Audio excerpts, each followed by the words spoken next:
And good evening, or good morning, or good afternoon, everyone, according to the time of the day you are watching us.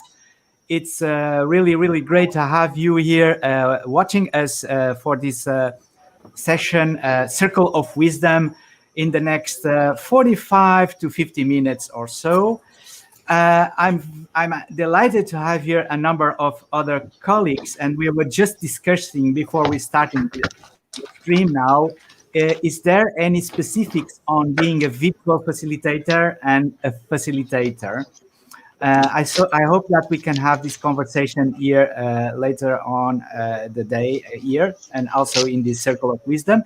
So with me, I have renowned facilitators from different angles. I would ask my guest speakers to briefly share something about themselves to the audience, so we connect with our viewers right now. And maybe we can start by alphabetical order. It will be you, Claudio. If you be so kind, just to share something about yourself and connect with our audience, and then we'll take the turn and go deep in the conversation. Good. Thank you, Paul. To introduce myself, I'm Claudio, Italian, born in Belgium. I'm working for the European institutions, dealing with internal communication since more than 10, 15 years. And since, let's say, 7, 8 years, I'm practicing facilitation of meetings, events. And more recently, 5 years, let's say, I introduce drawings and graphic facilitation into my facilitation, which gives another dimension to facilitation. And it's not my main job, but I'm asked more and more to facilitate meetings because it works well. Fantastic. Wow, that's cool. And should I say more, Paul? Anything particular why you come to this profession, Claudio? Because I think that's what I'm curious about. What brought you to facilitation? This is my interest to people, to the collective intelligence, and the fact that I noticed years ago, normal meetings set up were not working so well. And a lot of people are talking, each one is following her own thread, the mental thread, and there is no aggregation of the idea, no common ground during the meeting. It's more a fight between egos, between positions. And that's where I discovered that facilitation may support the collective discussion to arrive really to some agreements. To first of all, everyone is listening to each other, and then not just following our own thread, and to listen to the others. And with the visual facilitation, I discovered that we can go a step further to discover new fields of opinions to create, to really co-create new things. In my own environment, which is the European administration, we are designing policies. And when you are discussing about climate change, about immigration, these big issues, world issues, you need to find new solutions to these problems. That's where facilitation, and especially graphic facilitation, can help and support colleagues to better design policies for citizens. Fantastic, Claudio. This is amazing, and it's interesting to see that Claudio works in the European Commission, and it's interesting to see that our European Commission hires facilitators and promotes the dialogue. We'll be talking more a little bit on that. So alphabetically, it's going to be now Meliana Lani, right? Yes, Paul. Thank you. So hi everyone. My name is Meliana Lani. You can call me. So I'm the founder of the International Association of Facilitators Chapter Indonesia. And right now, I think facilitation always been my passion. In 2014, I got my certified professional facilitator. And I think that's where my love for facilitation is growing. And here I am. And in my day job, I also very lucky. So I'm the country learning hub in Standard Chartered Indonesia. I've been with the bank for 13 years. So I also did what I like during my day job. So I'm happy to be here. Thank you. Thank you, Meliana. And what brought you to facilitation in particular? Why were you attracted to this field? Yes. So I always like to help people. So in a sense, when you help a group to achieve their goal, it will be through facilitation. And also when you help individual, it's through the coaching work. So that's what I did right now. Okay. Thank you so much, Meliana, or Mel, as we can call you here. Mirel. Yeah, thank you, Paul. And hi, everybody. For me, it's good morning. My name is Muriel. You can call me everything. And I'm living in the Netherlands. And I'm a digital facilitator. I did it a long time before COVID. My background is in the consultancy. And in the consultancy, I always brought people together who has to develop something or evaluate something or design something.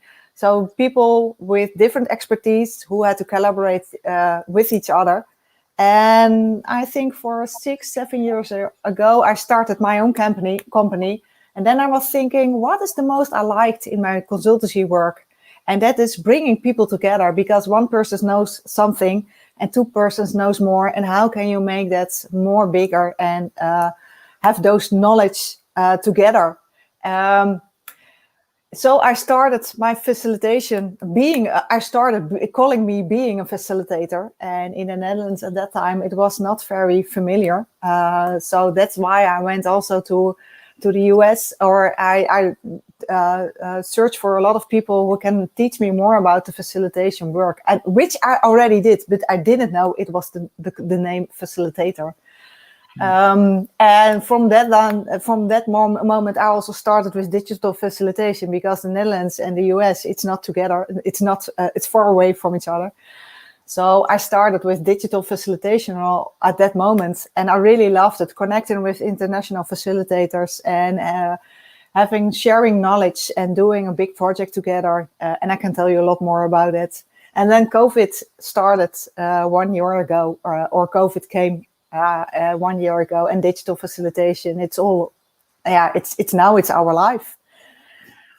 So, and I love the most bringing people together, because, and also give the participants the feeling that when you share your knowledge, it's so worthless, and so bringing together more knowledge and inspire each other. And it's so beautiful to see that process and see that how people are knowing together much more when they are together. Yeah. Fantastic. Thank you so much, Muriel. And now, last but not least, Ula Lucas. Ula, can you introduce yourself for a brief moment?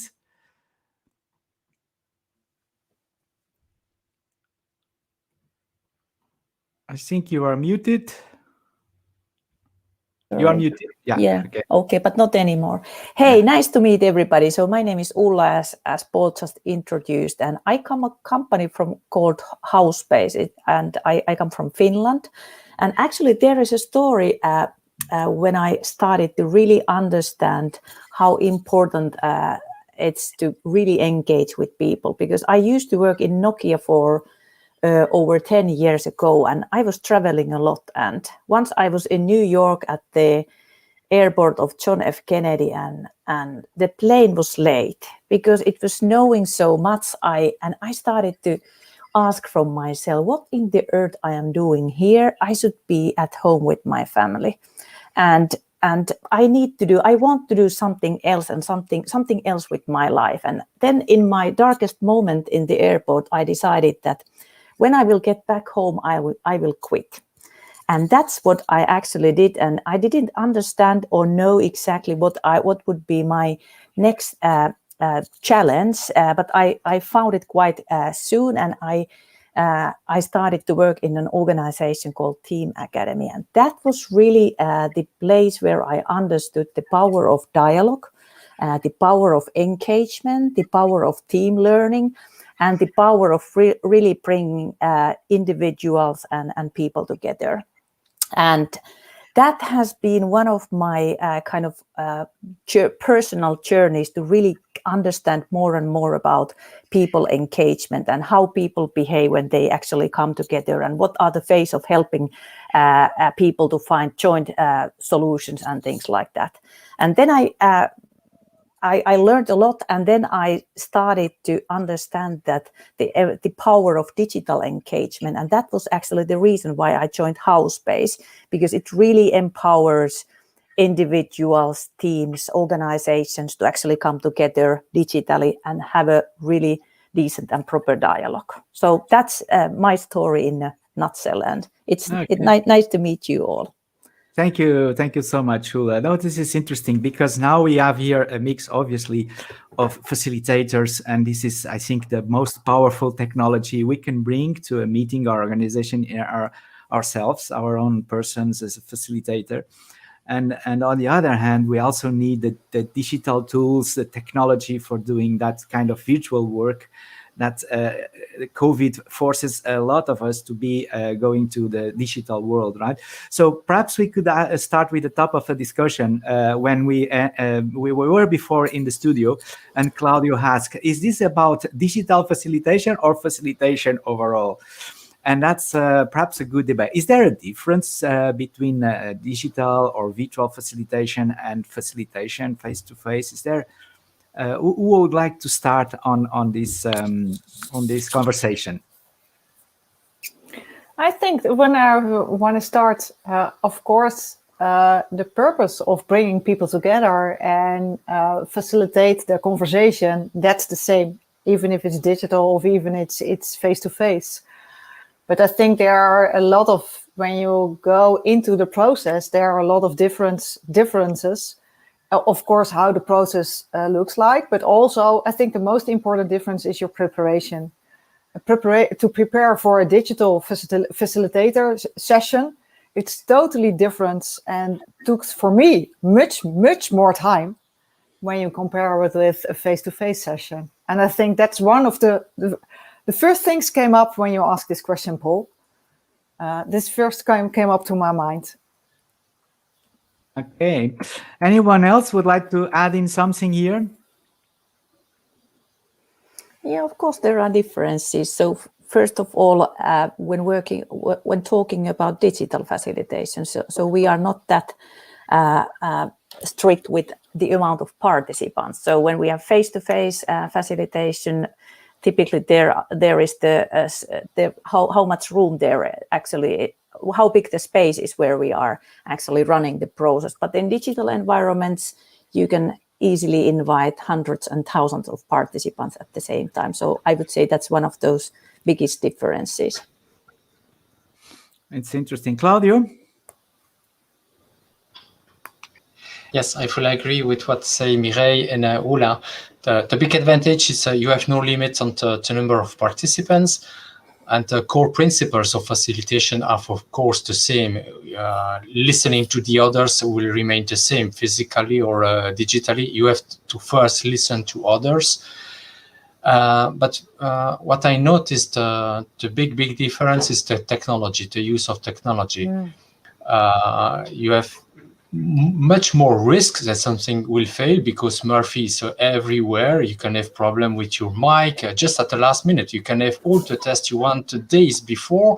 The day itself, what works before will stop to work and you are into trouble.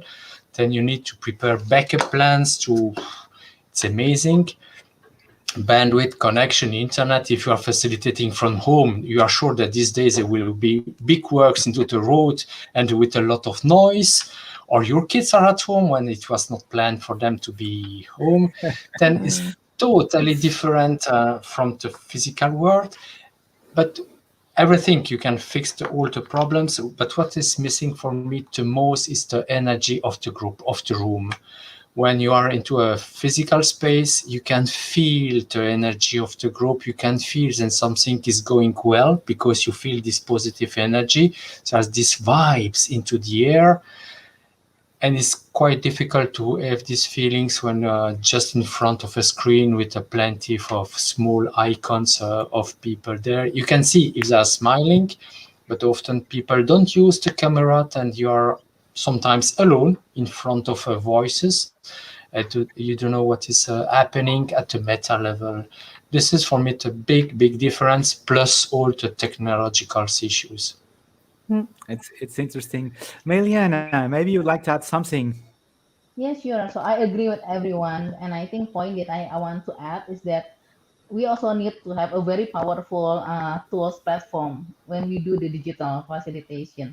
And when I learned about digital facilitation, like with Paul and then with Peter, I learned that the power of using the platform is that we can have face to face, but yet also we have another facility participant out there online.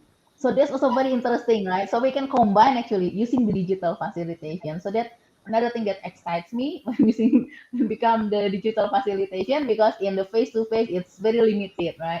And actually, if you use the digital, is yeah, you can do everything that you want, right? So that's my add on. Yeah. Thank you, Meliana, because this brings also a question here, as I didn't share that with you in the beginning, but in the past, even before COVID, all of my facilitation, I used digital tools. I never used Post-it and this kind of beautiful art graphic facilitation that Claudio is an expert about. And now I realize is that, of course, there's a learning curve that was extremely accelerated due to the COVID for people to start to use digital tools. They are not that bad if we use them properly. And the good news is that the industry is evolving. And I think Ule can talk about it. Companies like Outspace are evolving and creating even more and better digital support for facilitation. Of course, besides Group Map, which is the tools that we use in our academy. But Claudio, I see a lot of badges from congresses behind your back.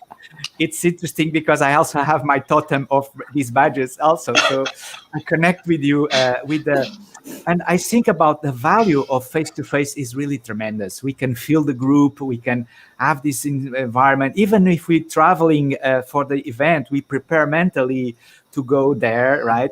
And when we arrive, we have the chances to meet. So there's an immense value and power in these the face-to-face gatherings, the face-to-face meetings.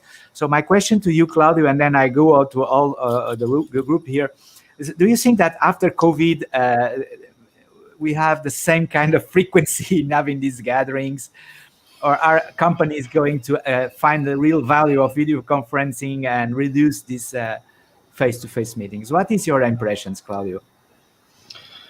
Yes, thank you for the question, and it's really just an impression. I don't have the answer to your question, of course. I don't know what will happen into the future, but I'm sure that we will never go back to the past than having just physical gathering.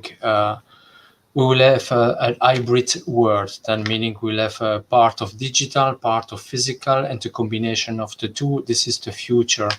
Then we have to continue to learn how to live and how to facilitate and how to have a working environment in a hybrid mode, a mix between physical and digital. This will be the future. I'm quite sure of that. And I see ladies knowing and saying yes. Then who's against the digital world should learn from now. It's probably already too late, but it's never too late to start. Then we have to learn how to live with the digital world, not only into the facilitation, but every kind of a working environment will be in the hybrid mode. And we will have some gains and we will lose something, but this is life. We have to find the right balance between the two and to live with that. Absolutely. This is life. I like that motto. Okay, ladies, anyone like to step in?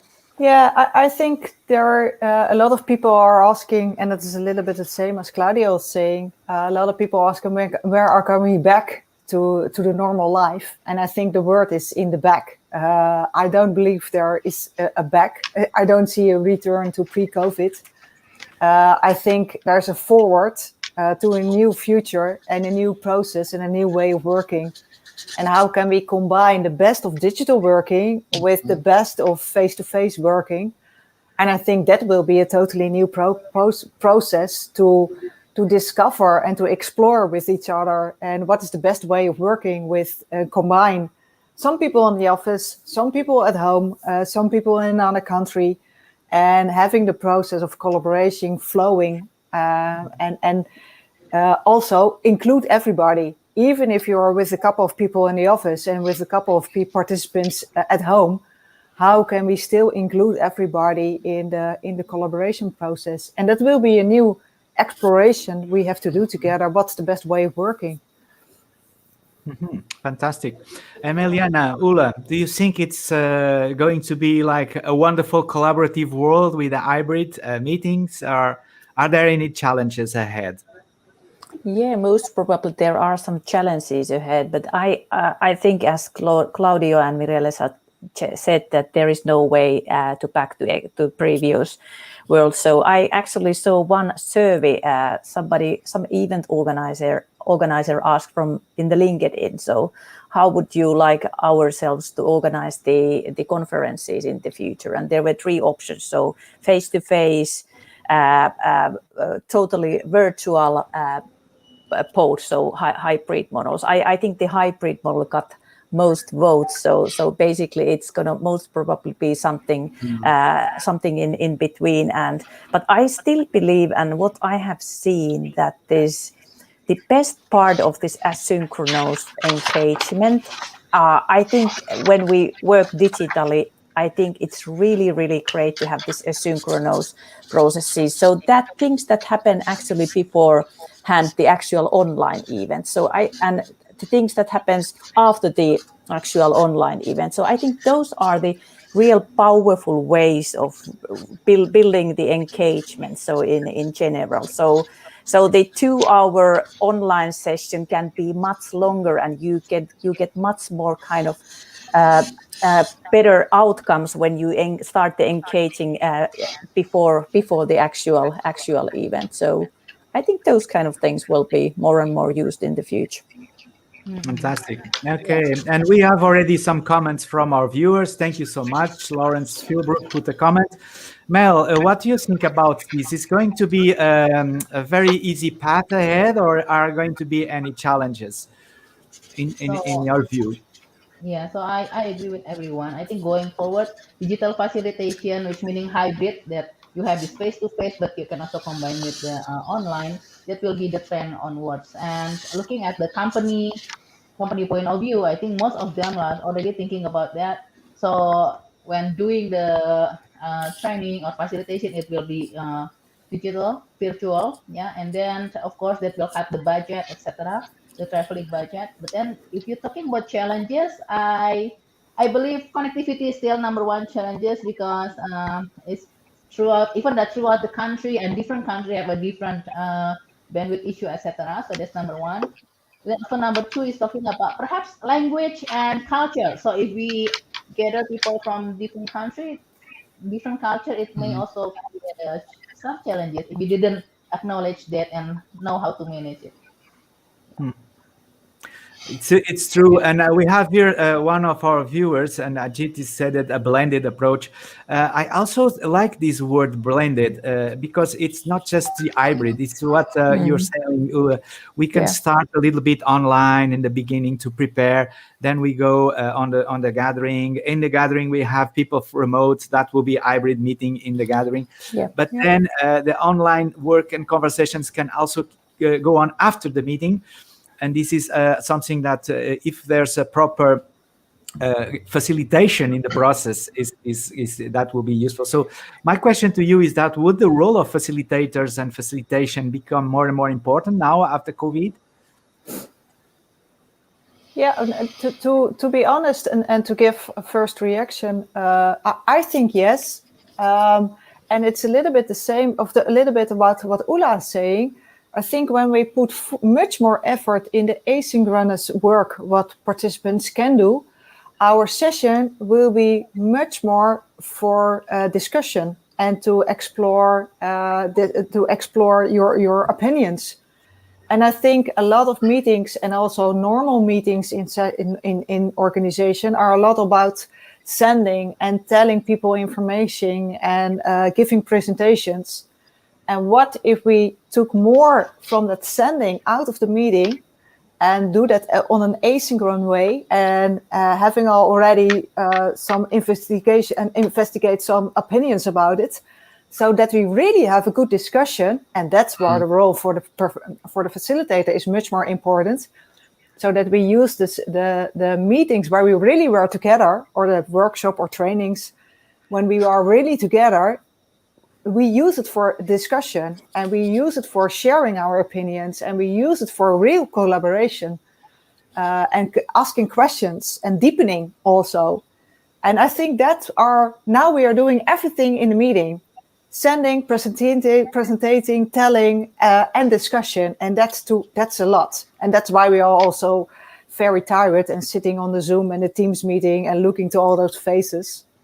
So why don't we do more asynchronous, so that our synchronous meetings are much more, more value. We can get more value out of it. And I think then it's the role for the facilitator is so very important to facilitate that process, that discussion process. That's amazing. And Meliana, do you think also facilitation is going to be a needed profession now that you see, how you see in Asia this profession growing? Yeah, so I see because of all the virtual facilitation and people cannot come together, I think facilitation is become more needed. Why? Because if the event, like, people get together and then they have this coffee before the event, they can chit chat, they can get to know each other, so they already create this bonding. It will be easier later when they have this meeting and discussion and facilitation inside the room when you do it physically. But right now we cannot do it physically, so virtually, meaning that facilitation, as a facilitator, they need our help, because we can design such a session like what Ula was mentioned before again. So we have this pre-engagement, etc., so that make the session more effective and help them to achieve what they want. Fantastic. Nicely. Thank you, Miliana. And Claudio, tell us a little bit about the art in the facilitation world, like the graphic world. And because I'm curious, can we still use graphics in virtual facilitated settings? Yes, you can. It's totally different because you're using most probably different tools.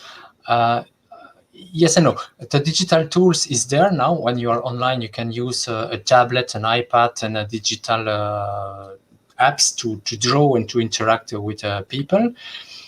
There are also some tools online, probably them, a Jamboard, a Miro, Mural, who are digital applications that you can use and simulate the post-it, even if you don't like them too much, but you can use digital post-it on the screen.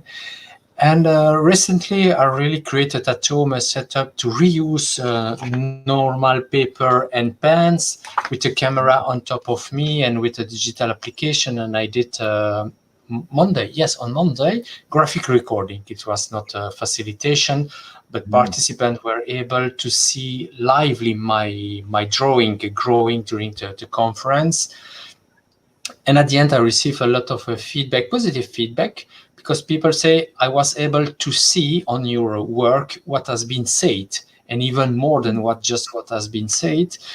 And then this was, I didn't repeat with my drawings what had been said, I just visualized them, but I supported the idea of the speakers and the development of the reflection. Then yes, it's possible. Technology is there to help us. And I always say, we are lucky that COVID arrived now and not 10 years ago. Because technology was not mature enough, and 10 years ago it would have been impossible to do what we do nowadays. And into this dramatic situation, we are lucky that the pandemic arrived in 2020 and not 10 years ago, because we can use tools, digital tools, devices.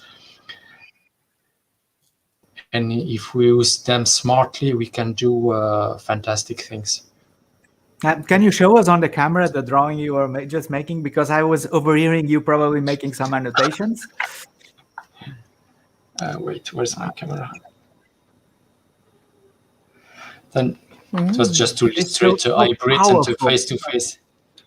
Yeah, it's so powerful, the power of the image and the diagram and the drawing. Don't you agree, Muriel? We can have a conference just on that if you want, because I can speak hours and hours on that, the power of visuals. Anyway, but one of the other beauties of the digital is to be able to accommodate the intervention and the participation of remote participants like Lawrence Philbrook here is interacting with us on the social media, and we can bring his thoughts into our conversation. Like, for instance, the challenge that Phil comments here. So the need of the face-to-face will grow as the world returns to the normal. I also agree with you immensely, Lawrence, and thank you for sharing this and for being with us virtually in this conversation. Thank you so much, our viewers, for following us. Ula and Mirel, because you didn't spoke last turn. Is there a difference between different styles in facilitations and the regions as you were experiencing global, this world is shrinking? Are you seeing people have different styles of interacting and thinking, talking about big regions like North America, South America, Asia, Europe, and even Europe, there are different, maybe East and West Europe is different. Of course, Africa. What is your experience about diversity in styles of facilitations? Well, I think that, for example, in Scandinavia, in Nordic countries, there is a low hierarchy in many organizations in general. So I think that has some kind of impact for the facilitation. So people are keen in participating, and they are eager to share their ideas and thoughts. And maybe in some other parts of the Europe, and people are more talkative from their nature. So the role of the facilitator is really different in those kind of cases. So so I believe that there are those kind of differences that we need to take care of. But what about Mirel? What would you like to add on this? Yeah, I really recognize, even if you're as a facilitator, you're, for instance, certified and you use the top facilitation methods, for instance, then the approach of facilitation will be maybe the same, but you as a facilitator, you bring in more energy or a different, maybe you are more mindful, etc. So that will be always the different, and that's not different when it's on the office or in digital. And I think that the culture of the country where you are facilitating has a lot of influence in how the process went and how the session is, because maybe in Asian people are not getting used or waiting more to speak up, and maybe you have to calling on more on people. And in Europe, for instance, in the Netherlands, we are very directive and just say our opinion, even if the boss is in the room. We are very directly. So that's totally a difference. But I think that's the same when doing it face-to-face and doing it online or the digital, but it will be more explicit. Be there in the room when you're doing it digital. So everything in digital, it's become more huge. Every problem, every situation, every energy, every way of working, it looks like if it's more there in a digital facilitation or a digital training or setting, then it's in the face-to-face setting, because you can feel as a facilitator different on when you're in the office. So you have to be more aware of it, such a process in a digital facilitation, and it depends on the culture of the country, of the world. Yeah. If I can add something, I have seen that the power of using the AI in the sense-making process, it doesn't really matter in which part of the world you come, because that has been really helpful. So basically, whenever we have the dialogue going on digitally, for example, in Housebase, and everybody is participating on the conversation. So when the AI makes the summary and the sense making after the dialogue, so I think that brings a lot of kind of openness to the process. So okay, that's what we actually just discussed together, and it helps a lot in the kind of planning the next steps of the process. This is really amazing, because AI is going to have a step on the digital facilitation that we were not thinking, like augmenting the capacities of the facilitator, right? It's important that we don't see AI as a threat, as I already said that in an interview before with Miriam Ednes. Don't see AI as a threat. Think of these tools as friends, right? What I would like not to miss is, first of all, the beauty of analog, like Claudio is doing these drawings and these digitals. Bring that to the world of the digital facilitation is probably a challenge. But I think tools are also improving on that. And I wonder if AI will be able to interpret also the drawings. That's still something that to be seen. But as I see that AI develops themselves so quickly, probably they will. And I kindly ask our viewers, take advantage of remote facilitation. Our viewers also, I see Lawrence Philbrook is from Taiwan and Ajit Kamat, to talk about the cultural differences between facilitation styles in Asia and not and elsewhere. And Meliana, maybe you can also have some comments on that. Is there a specific Indonesian style of facilitation different than, for instance, Singapore or Hong Kong or other parts? Yes, Paul, definitely. So when I facilitate specific leadership session, and mostly for ASA region, because for the time difference, right? Even like in ASA itself, people behave differently because they have different culture. So in Indonesia, people more introvert, and like Muriel say, yeah, they wait until they ask and to speak, and then but then in other country, they will be the first one who say their opinion. So there's where the role of the facilitator comes in. So even when the design of the process, we also have to be mindful of that and be aware on how we can bring everybody to share their mind and then give the so-called equal airtime. Yeah. So that's what I experienced for.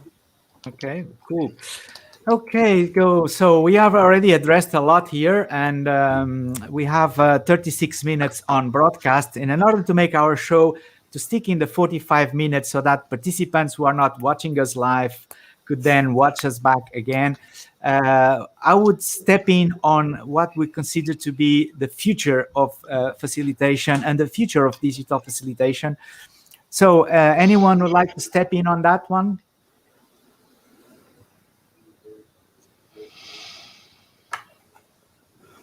Is AI going to replace the facilitator?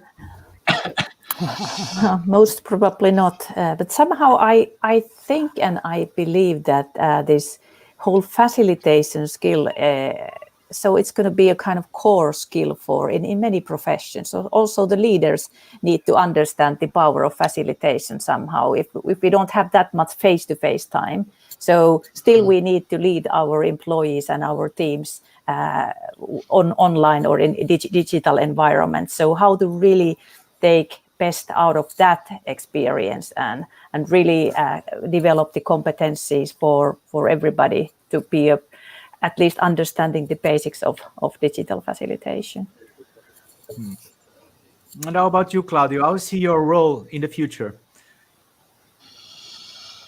I have no idea. I suspect I will continue to grow. I don't know in which exact direction I will grow, but for sure I will continue with drawing, sketches, and helping to reflection, to co-design things through drawings with visuals more than drawings. And I really like what Hula said, and it's not only the world of facilitation, but the digital working environment that should evolve, and especially managers. Leading a company and administration department digitally is totally different from doing it from the normal world, where you can meet people into the corridors, have a coffee in the morning, after lunch, having a lunch together. Even that, for me, it's the best moment, it's the best meeting when I can have a lunch with my colleagues, because there you can hear about everything, not only the small gossips, but also opinions about important files. And we have to find two ways to reconnect to these moments, informal moments. That's why I always say, when we have a meeting, it's a meeting, but we should have also meetings just to chit chat, to exchanging, how are your kids? What about your next holidays? things that we never do in digital meetings, because we know, okay, in 15 minutes I have another digital meeting, I have no time to chit chat with my colleagues or maybe friends.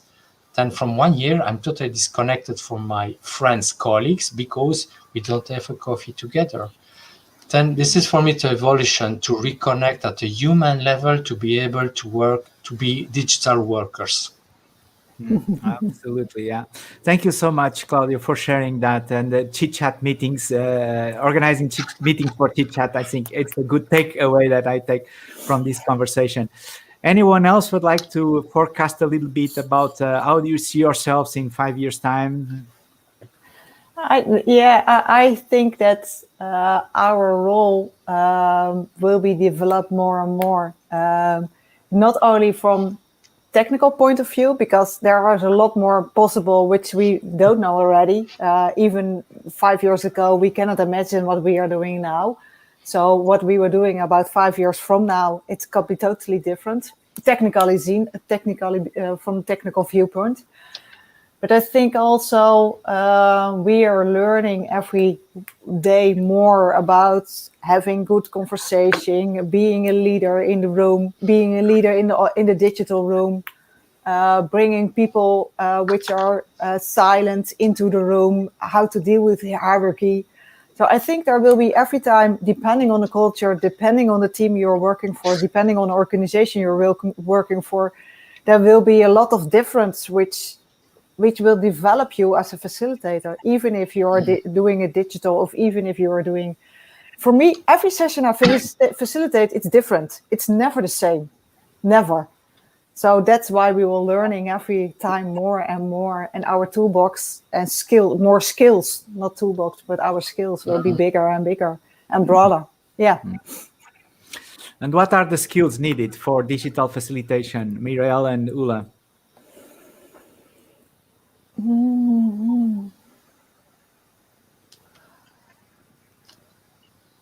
I can start. So maybe I think, first of all, you need to understand that if you are facilitating face-to-face and you are facilitating digitally, the processes are different, but really understanding how to build the process in digital environment. So I think it's really important to understand that if you would have a whole day face-to-face session, you can't have actually, or it's really challenging to have a whole day digital facilitation session. So how to really take the best out of this synchronous way of working. So and understanding, of course, the human behavior is always really important. So that's something you can't kind of underestimate. So really understanding the people behavior.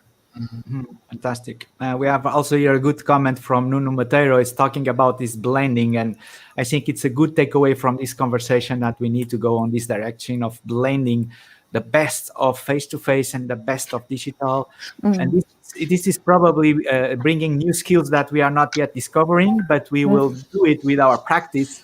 What kind of differences in facilitation will be needed? The future will tell us. Lawrence Philbrook here just left, and he gave us also a comment on 3 factors: diversity of technology, bandwidth, connection strength, because we see Miriel is struggling right now, and also Monica, which is in the studio without the camera because of the bandwidth poor connection. And this is, of course, an important mix. And hopefully, if we think that AI could be a friend, and AI can help us to take care of, for instance, reading the group, as Claudio says that we are not able to do it digitally. I mean, that could be a benefit. And definitely for the ones who are watching us now, we are going to start in a few minutes the Digital Facilitation Bootcamp on Zoom. So you will be able to join a number of sessions where you can have hands-on with a number of tools that we are going to explore and the conversations we're going to have in our program. It was really, really great to have you all here. And perhaps before we go, last golden minute of comments here, perhaps alphabetically in a reverse order. Now, starting by Ula, golden minute from takeaway from this conversation, Ula, and what is it that you like to share to our audiences? First of all, it's really always kind of pleasure to share ideas, people coming from different parts of the world, and really understand that we still actually speak the same language. So I think the language of the facilitation, the basic ideas are there. It doesn't really matter where do you come from. Okay, fantastic. Muriel? Yeah, I think I'm the next.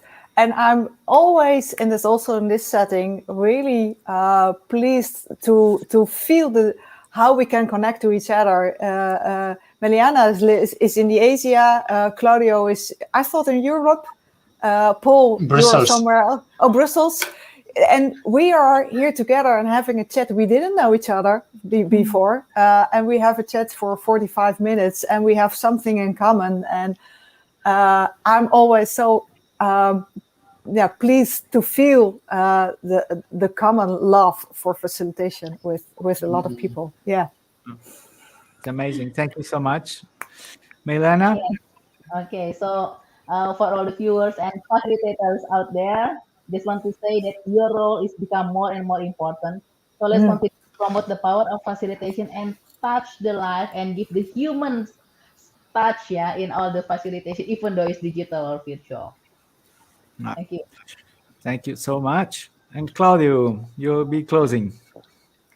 Yes, and my takeaway will be quite easy. Then facilitation, digital or face-to-face, the basics will stay. Then we have to respect the trust and listening to each other. This will stay digitally or in face-to-face.